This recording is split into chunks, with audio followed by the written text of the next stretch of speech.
আমাকে আমার ছেলে মেয়ে এতটা ভালোবাসে সেটা আগে বুঝিনি। তো আজকে যেহেতু আমার জন্মদিন, ওরা আমাকে খুব সুন্দর একটা গিফট দিয়েছে, যদিও খুব সিম্পল। তো আমার কাছে এটা অনেক বড় একটা গিফট। আসসালামু আলাইকুম, আমি শারমিন আক্তার আবারও নতুন একটি ব্লগ নিয়ে আসলাম আপনাদের মাঝে। কেমন আছেন সবাই? আলহামদুলিল্লাহ, আমি ভালো আছি। আজকে 25শে জুন। এই 25শে জুন আমি এই সুন্দর পৃথিবীতে জন্মগ্রহণ করি। তো ফাতিহার বাবা সব সময় গিফট দেয়, এজন্য ওর গিফট পেয়ে খুশি হয়েছি। অতটা আশ্চর্যজনিত হই নাই, কিন্তু আমার ছেলে মেয়ে আমাকে মানে এতটা ভালোবাসা দিয়েছে বা ওরা আমাকে এতই ভালোবাসে, তা দেখে আমার একদম মানে চোখের পানি চলে এসেছিল ওদের গিফট দেখে।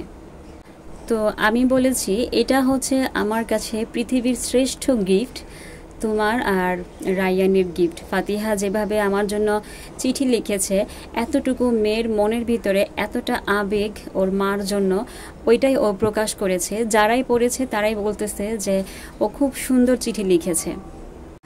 তো চিঠিটা আমি আপনাদের সাথে শেয়ার করছি, যদিও একটু একটু বানান ভুল আছে, কেননা লুকাই লুকাই করছে, আমাকে দেখায়নি। আর পরীক্ষার মধ্যে তো আমি একটু একটু বকা দিচ্ছিলাম। আমি দেখছিলাম যে ও ড্রয়িং করছে, এজন্য বারবার বলতেছিলাম যে তোমার পরীক্ষা, তুমি বারবার ড্রয়িং করছো কেন?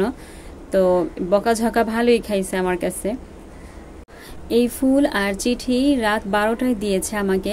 আমি তো ওইরকমভাবে মানে আমারও খেয়াল নেই যে আজকে আমার বার্থডে। অনেক কাজ করতেছি, এদিকে ফাতিহার পরীক্ষা, ওই টেনশনে আছি, মানে বার্থডে নিয়ে কোনো মাথা ঘামাইনি।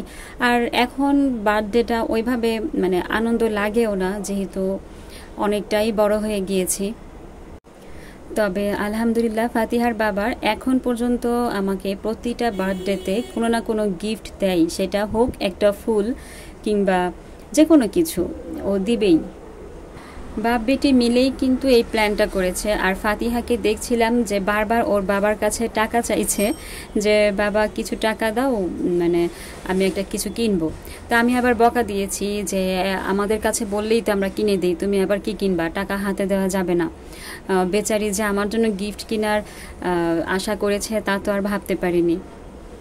তো শেষমেশ ও কোনো উপায় না পেয়ে আমার জন্য চিঠি লিখেছে। তো আমার কাছে এই চিঠিটাই হচ্ছে সবচাইতে সেরা গিফট। আর আজকে বলছে যে আম্মু তোমার তো বার্থডে, তুমি বিরিয়ানি রান্না করবে না? আমি বললাম যে আমার এখন বড় হয়ে গেছি আমি, তো বার্থডেতে বিরিয়ানি রান্না করা লাগবে না। আর ওইভাবে এখন বার্থডে পালন করা ভালো না, আগে তো বুঝিনি। তো তোমারও বার্থডে পালন করেছি, রায়ানের কখনো করিনি। আমারটাও কেক কাটা হয়েছে। ফাতিহার বাবা আমার জন্য সবসময় কেক নিয়ে আসতো। আমার যখন বিয়ে হয়েছিল প্রথম 2-3 বছর কেক কেটেছিলাম, কিন্তু এখন আর কাটি না, যেহেতু জানি যে আসলে আমাদের মুসলিমদের জন্য কেক কাটা ওইরকমভাবে ভালো না। তারপরেও ওদেরকে খুশি করার জন্য গরুর গোশত রান্না করলাম। আর তাছাড়া কোরবানির গোশত যেহেতু ফ্রিজে আছে, একটু রান্না করলাম, এখন তার কিনে আনতে হচ্ছে না। তবে রায়ানের ঘটনাটা অনেক হাসি আসছে, ওর সামনে যদিও এত হাসতে পারিনি। ফাতিহা যখন আমাকে চিঠিটা দিয়েছে, সবাই দেখে বলতেছে অনেক সুন্দর হয়েছে, এত সুন্দর কথা লিখতে পারো ফাতিহা, এগুলো বলছে। তখন রায়ান কেমন যেন করছিল যে ও ফার্স্ট হয়ে যেতেছে, আমি কিছুই লিখিনি। ওই সময়ই ওর বাবাকে বলতেছে বাবা আমিও আম্মুর জন্য লিখব। এখন ও তো আর লিখতে পারে না, বাক্য তৈরি করতে পারে না এখনো। তো ওর বাবা ওকে লিখে দিছে যে এভাবে লেখো, এই বাক্যটা লেখো। ও ওইটা দেখে দেখে তারপরে লিখছে।